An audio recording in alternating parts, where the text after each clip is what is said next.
High বন্ধুরা, শুভ বিকেল। আজকে বানিয়েছিলাম 1 টাকার সিঙ্গারা। ময়দাটাকে কালো জিরে, নুন, বাটার দিয়ে আর একটু জল দিয়ে ভালো করে মেখে নিয়েছিলাম শক্ত শক্ত করে।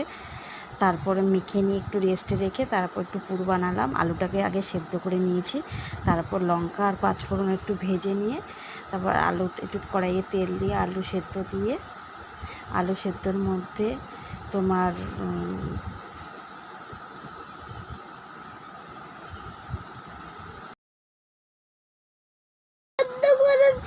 আলু সেদ্ধর মধ্যে তোমার জিরে গুঁড়ো, হলুদ গুঁড়ো আর একটু গরম মশলা গুঁড়ো, কাশ্মীরি লঙ্কার গুঁড়ো দিয়ে ভালো করে আলু সেদ্ধটাকে করে নিয়ে আর বাদাম ভেজে রেখেছিলাম। লাস্টে ভাজা বাদাম আর পাঁচফোড়ন গুঁড়ো আর লঙ্কা গুঁড়ো দিয়ে একটু চিনি দিয়ে ভালো করে পুরটা বানিয়ে একটু ঠান্ডা করে নিয়েছি। তারপর লেচিটা গোল গোল করে 4টে গোল করে গোল গোল কেটে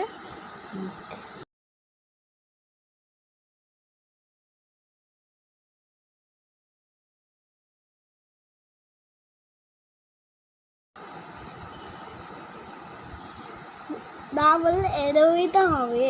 দেখো সিঙ্গারার লুকিংটা দেখো কেমন দেখাচ্ছে। সিঙ্গারাটা একটু ভালো স্কিপ হয়ে গেছে, সিঙ্গারার মোড়াটা একটু দেখে নিও ভিডিও তোমরা।